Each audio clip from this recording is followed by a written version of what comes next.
So we're still on the effective communication unit, and we're looking at learning outcome 3, which is understand key principles and methods of non-verbal communication in a business context. I quite like non-verbal communication. It's a nice one to write about, and it's a nice one to teach. So 3.1 is explain the importance of non-verbal communication and including personal space. And 3.2 is explain the kinds of non-verbal signals they can send through their own personal appearance. So let's go on to here. Slideshow and start. So the first couple of slides, because we're talking about communication, just put a couple of information about what communication is. So in a nutshell, communication is just there for you to share information. It's a two-way process. It's where you're talking to somebody, so you're the sender. You're like right now, I'm the sender. I'm talking to you. I'm giving you a message. You're the receiver. You're getting the message. But then when you've got what I'm talking about, you've listened to what I've said. You're thinking about it. You're confirming it. You're listening. You're trying to formulate an answer, and then you're giving me an answer. And that is what we call feedback. So it's just an example of you talking to somebody and them formulating an answer to give you talk back to you. And then within a business, communication is extremely important in a business. Now, you can do communication within work, out of work, in a shop environment, in an office, in a factory, in a care home, anywhere that you're in. They're all businesses. So why do you think it's important to communicate within a business?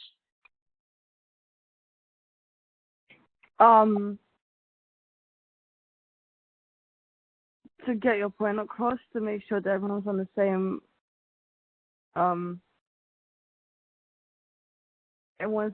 level. Yeah. So that's right. Yeah, it's so everybody knows what they're doing. You've got your point across. Exactly. To get to the goal. Mhm. No, that's right. And then if you're getting your point across, you're communicating in a well manner, you're talking properly to each other, and then you're able to actually have a nice, good experience of work that day rather than running around like, what's going on? Exactly. Now, on here, communication can be formal or informal. Now, it really depends on what sort of relationship you've got between the people that you're talking to and what the reason is for communicating with them. So if you want formal communications, there might be more serious, like a formal meeting, or when you're talking to a client about some big deal that you're doing, or maybe talking to your boss. But an informal communication might be when you've gone to work and you're having a bit of a chat with someone that you're friendly with, or you're just saying, hey, would you mind doing, and then telling them what sort of jobs you want them to do. So there can be different reasons and different ways you communicate depending on who you're talking to. And then choosing a communication method. Now, it really depends on what type of communication method you want. It really depends how long is the message.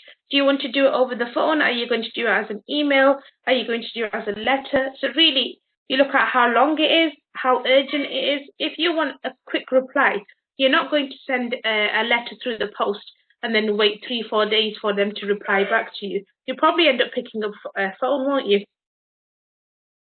Then you're thinking about what's the reason that I'm talking to them? Who am I actually talking to? Is this a colleague that I can give a quick phone call to or send a message on WhatsApp? Or do I need to do a formal meeting and organize a day and time where we actually talk? So it really depends on what type of things you'll do. So if you're doing a letter, a phone call, a voicemail, an email, or a meeting, or face-to-face, then how quick you want something.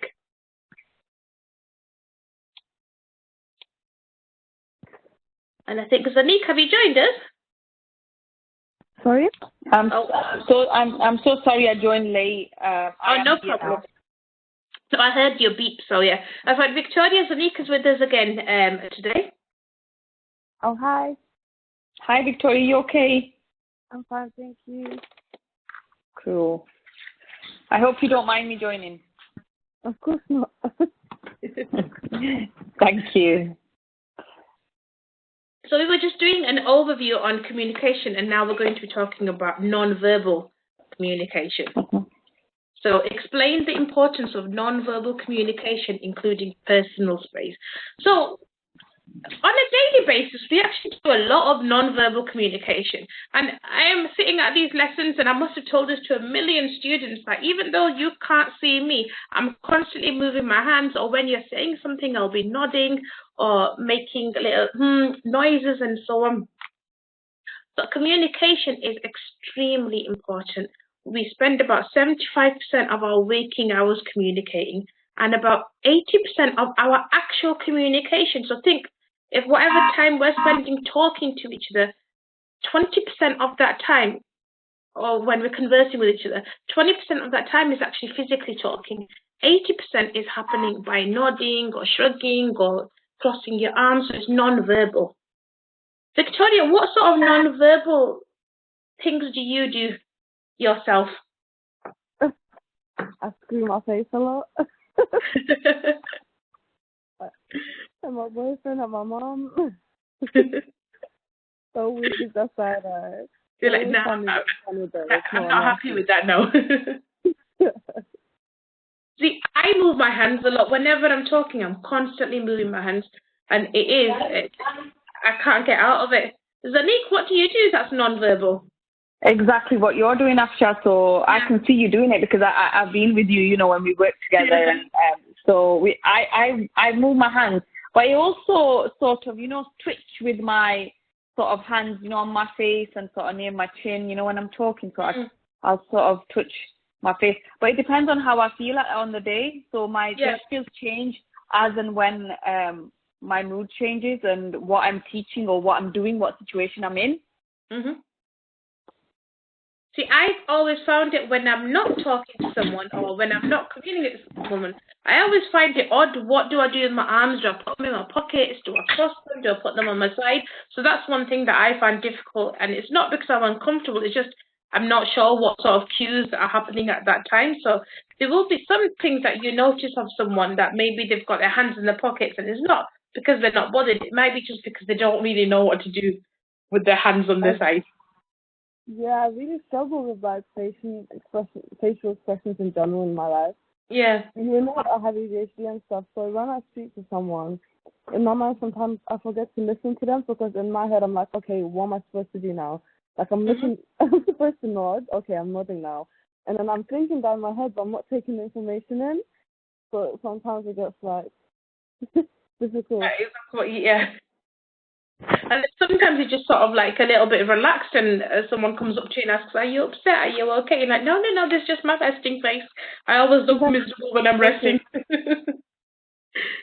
So we do all this non-verbal communication, and even though we can't see each other, all of us will be doing something or making an expression if we're confused, or if you say something that I might not have heard properly, I'll be like, scrunch my nose up a little, I'm like, huh? Can you repeat that? And those types of things. So you can get a lot of information out of just looking at what someone is physically doing. Now, with your non-verbal communication, you can actually focus. Now, this is not something that comes about naturally. It's something that you learn as you go along. Some people are better at figuring out what someone is feeling by looking at their body language. Other people, it will take a little bit of time. But within that, you can find out if they're confused, if they know exactly what's going on, if they're confident, if they're feeling upset or emotional, what their feelings are. They could physically be saying to you, yeah, that's good, I understand. But with their body language, they've got their arms crossed, they're scrunched over, the face looks a little bit like, then you'll know that, okay, maybe I should just explain a bit more clearly. Sometimes your environmental factors can be taken as non-verbal communication as well. So really depending on what environment you're in. So I remember going to get a facial once from this lady that my sister-in-law knows. And I was sitting there and she said, "Are you okay?" And I'm like, yeah. But what I wasn't okay because it was freezing in her house and I got my body scrunched up and I was shivering. And within that, what I should have said was, "No, actually, it's quite cold in here. Do you mind putting the heating up?" About half an hour later, I just put my coat on because I couldn't take it anymore. So your environmental factors, they do play a bit of assistance within it. So these non-verbal communications, they're wordless. You're not actually saying anything. Now, when you've got worded communication, where you're actually talking verbally, you can actually say things that are not true. You can fake things. You can say, yeah, I understand. Oh, yeah, I'm good with that. Or, yeah, I've got no problem at all. But really, your non-verbal communications, your body language, your facial expressions, the way you hold yourself will give you away. Now, non-verbal communications help you to convey a lot of different things. And I had a lot of fun putting these emojis on today. So they help you they can show your happiness, your anger, sadness, if you're interested, if you're curious, if you're hurt, if you're annoyed, or any of those things. Sometimes it can even show that you're feeling ill because your color can be off and you can just sort of like have dull eyes and it's not something that you might normally. So these things can be non-verbal cues as well. Then your non-verbal communications actually help you a lot within your workplace. So as a managerial position, as a position where you're going to be looking after people and keeping an eye on them, you'll be able to understand when they need help or when they need something clarified. Now, these non-verbal communications will actually enhance your workplace efficiency. Now, a lot of interviews before COVID were happening face-to-face. And with these type of interviews, it's really good for the interviewer to realize if somebody is telling the truth or if they're making something up or if they've been put on the spot, because they can do eye contact, they can show confidence, they can show interest. But nowadays, when you're doing these telephone interviews or these virtual interviews like over Zoom or Teams, it can be a lot harder for you to figure out because you can't see their hands and you can see their face, but it's not as easy to focus. Non-verbal communication will help you to enhance your understanding. So you'll know when somebody is understanding what you said, or if they've been sent a message and you're saying, is this clear? You'll know if they're actually telling the truth or not. Now, non-verbal communication, where we're talking about the personal space section. Now, this word, territorial, oh my goodness. Territory. Territorial. I had to practice this so many times earlier because I knew I'd get stuck. Territoriality. So the territory. So this is a term. Oh, I've not struggled as much as ever. You've said it well, Afsha. There, I don't think I could. I was on those lines. I was on a complete different line. Seriously, I did when I was putting it down. I was practicing it every single time I went through it. I'm not going to say it again. But all this term means is your non-verbal communication. It's just showing how you refer to your space, to your territory, how you're communicating ownership. You know, how you're showing that this is my area, this is my possession. Just imagine, do you know those movies that we watch where there'll be a couple in a nightclub and another guy will go up to the girl and her boyfriend will come up and put his arm around her shoulder or waist, and that's him conveying, she's mine, go away. It's the same type of thing that you're doing with your stuff. Sometimes you'll have a desk that you want to keep an eye on. You might lean on it or sit against it. Or you might just want to be like, no, these are my things, leave them alone. Or you might subtly go and pull your laptop away from someone if they're doing something. You know, so this is you just showing that this is my personal space, but you're not physically saying it. Now, this personal space, it can be regarded as a bubble with you at the center of that bubble. And then you're forming an area that you don't want someone to invade. So if I was to come really close to you, Victoria, you probably would take a step back to indicate to me that, oh, you're in my space, back off. You know, or if you couldn't take a step back, if you're against a wall or something, you might end up crossing your shoulders, your arms, or looking down or fidgeting, and that's me. Or you might even end up putting your hand against me and just slightly tapping me upwards. That's you showing that this is my space, don't come in it. Yeah. Now, your use of space, it can be shown to, you could use this to show that you're open and friendly, but it can also indicate, not that word again, it can indicate that this is your space, this is my territory, go away, and it can show ownership. Now, there are 4 communication spaces. They're called intimate, personal, social, and public. And now, on a daily basis, we probably do this without even realizing it. Because before I saw this, I didn't really think that this is what I did. But on intimate space ranges, so the space that I'll have between me and my children, or my husband, and my family members, and my friends, I'll probably have something that I'm comfortable standing really close to them, or sitting next to them, or having my children lean against me. So you'd probably have something like 0 to 18 inches. Personal space ranges from 18 inches to 4 feet. So when we were in the playgrounds, we used to stand next to each other, but we weren't hugging each other. We still had a bit of a space between us. So Yeah. And with you, Victoria, when you're at work and you're with your friends, some of them you'll probably be happy, putting an arm around them or a bit of a hug. But some you'll be friendly with, but you'll still stay a little bit back. I think COVID has changed a lot of things. Definitely, yeah. Hasn't it? And some people that like to work closely or have that interaction, especially outside in the professional world, we've got to, stay away now. So yeah. But it's nice that you. Mm-hmm. Yeah. Go on, Hafsha. No, you finish. It's okay. I think it's sort of made us realize how important body language is during this time. I personally think, from a personal level, that your interaction and your distance away from each other, and the way you touch your colleagues, or be close or not be close, hugging, touching, and it sort of taught us quite a lot this year. I think this couple of years. It does, definitely. I mean, I was going to say, last year when we were in primary school we were both in a year, well, I was in a year 1 class and Nick was in a different class. And I remember having to put on, do you know those visors, Victoria, the plastic shields that you put over your face? Yeah.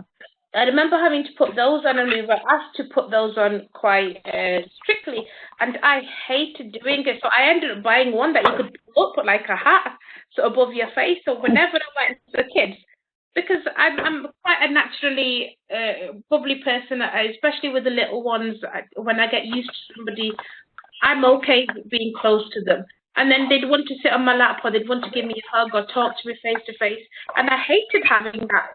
So I'd always... It's like a barrier, isn't it, Aksha? So, yeah. It just affects you personally. Like, for example, like you liked you using your hands while you're working or talking or teaching, and so do I. I mean, regardless of work, I just like using my hands to express.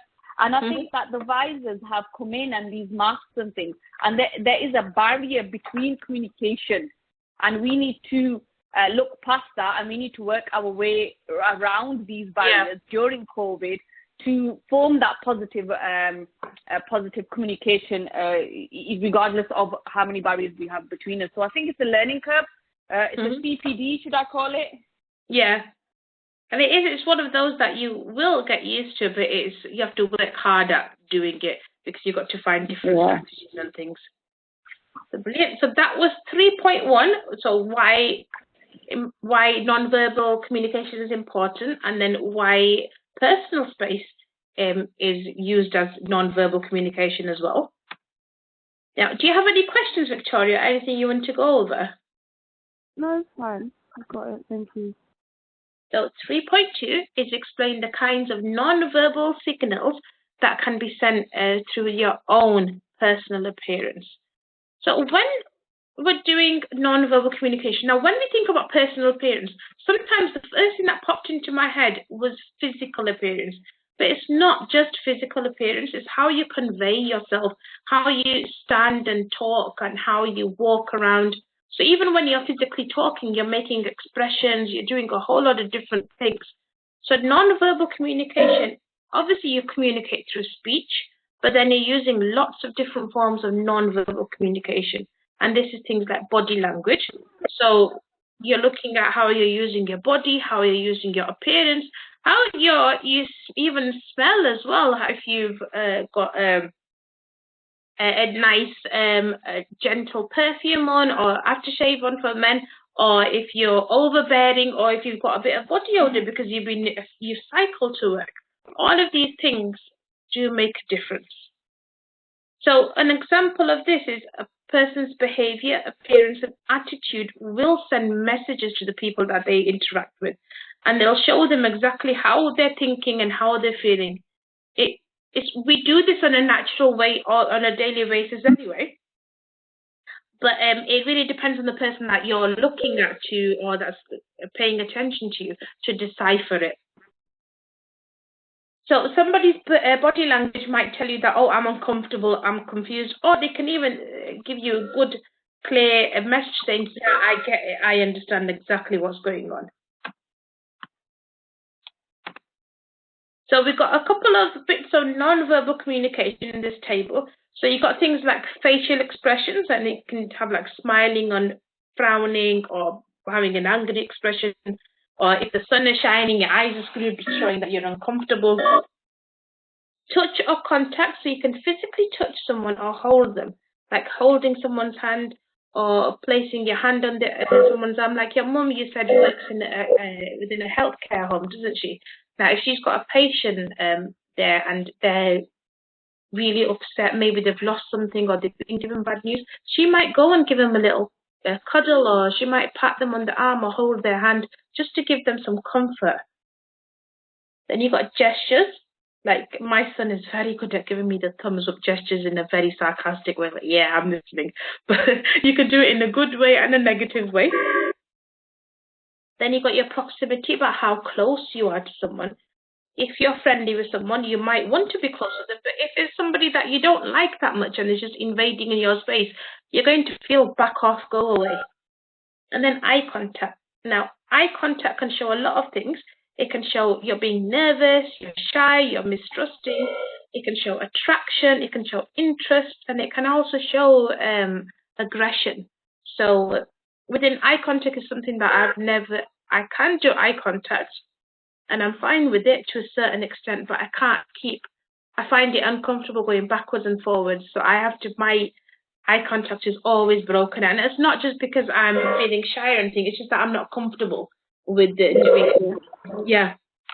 And I have worked on it, but I find it very difficult, and I'm 38 now, and I really don't think that is something that I'm ever going to master. Yeah. It's okay. But how long am I supposed to keep it for?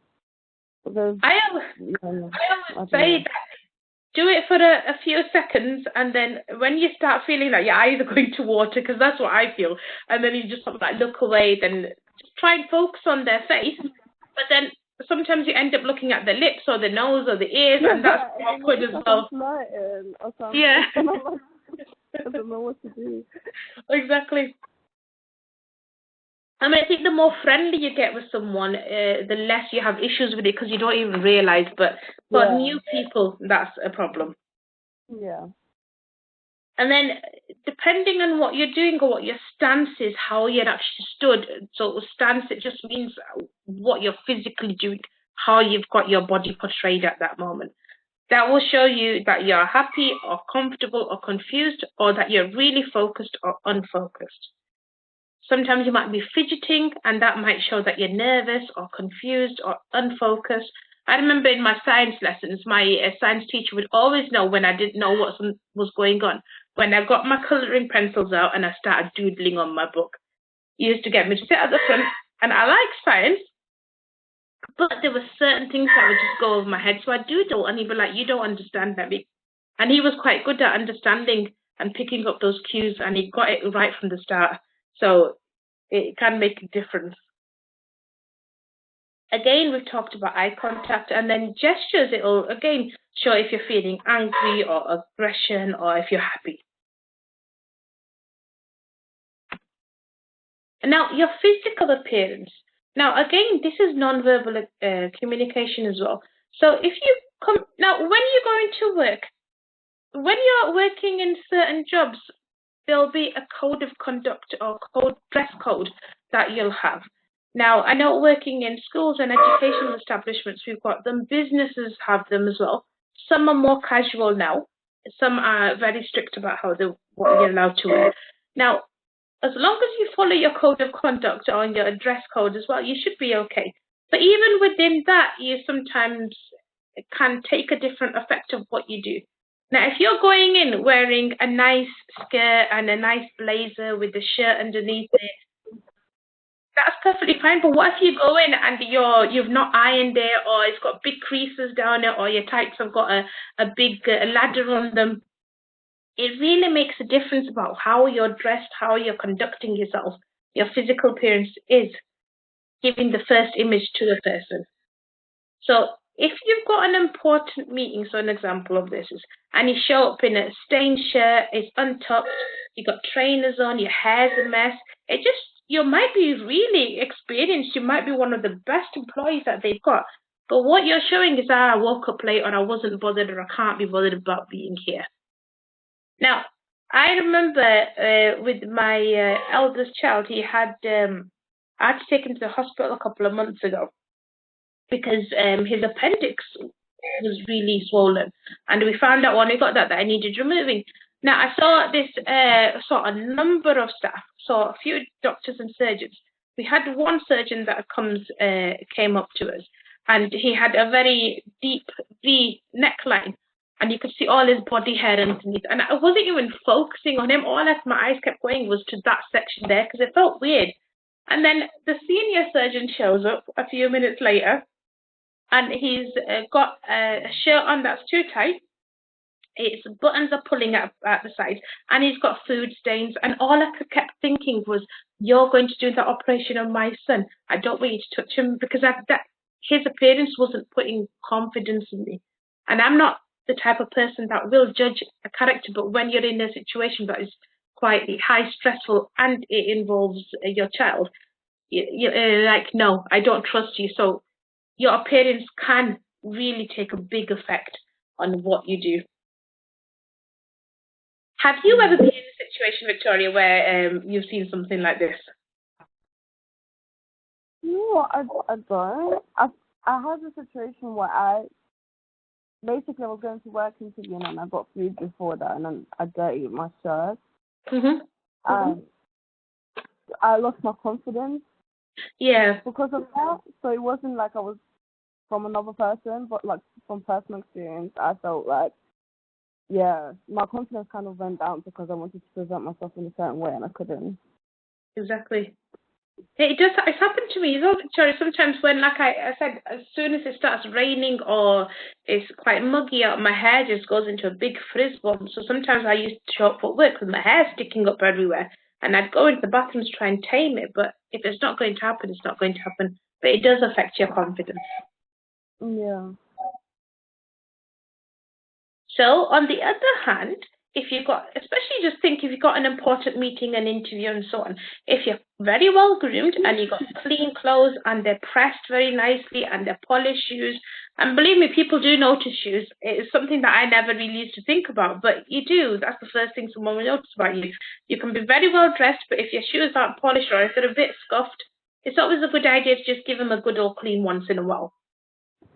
So all of these things will help you to be taken more seriously. Now, you could be the worst person at work, but you could be the most well-dressed, and you'll probably get more trusted than somebody who's got more experience than you. So your dress really does make a difference on here. So, Zanique, have you ever had a situation where you've seen someone or been in a situation where you're not as well-groomed as you wanted to be? I think actually, you know, when I was studying and I would go into my sessions, like my university sessions, I think that I experienced that sometimes the teacher was overly dressed. So it's the opposite. So she was overly dressed, like really smelt quite strong, full on makeup, and, you know, all the other things that come along with it, like your eyelashes and your nails and things like that. And I thought like it was distracting for me at that time, and I was a little bit older, so it was more distracting to other students in the room who were younger. They were more focused on what the teacher looks like, how smart she is, what she smells like, what perfume has she got on. And I think that, you know, it was not professional for the environment and the students that she was teaching. So yeah, I've had the opposite. So you've got to sort of balance it. You know, you can't be overly dressed, and you can't be you know, you've got to watch that. And I sometimes forget how powerful that is. You forget how that can have an impact.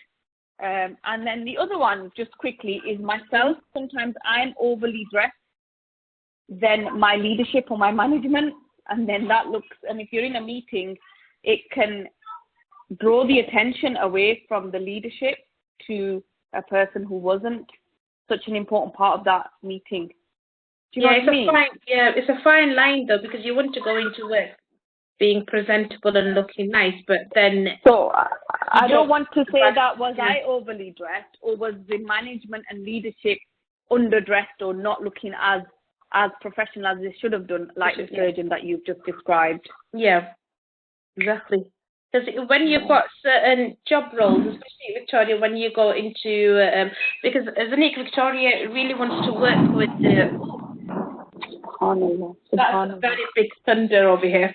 So Victoria would like to work with the teenagers and support them and help them, because she's had experiences in her teenagehood where she was let down, unfortunately. So I think it's fantastic what she's doing. But Victoria, when you get into those positions, you'll understand that there's a sort of a fine line of how well do I go in looking, or do I need to be more casual so that they can relate to me, or do I need to go in? So sometimes you might need to go in looking casual, because that's who you're talking to, young children who don't want to be put off by someone who's all suited and booted. But when you've got a meeting, you probably want to dress up a little bit more and do gentle makeup just to look a little bit better. So yeah, it was speech and language. Actually, you remember when we used to have speech and language meetings, and a speech and language therapist would come in, and you know, you'd be a part of that meeting. So the attention would get drawn to the person who was not in the position, but then it was, I think, the management need to make that extra effort to show their part, especially when you're in a meeting. Yeah, it's very easy to go casual. Yeah, and you know me, I like to dress smart for work. I like to, that's part of who you are. And then obviously you've got a meeting, so you're going to make that 10%, 20% extra effort. Yeah. So your dress sense is really important in all professional environments and jobs. Exactly, that is true. So Victoria, do you have any questions or anything you want to go over? No. Okay.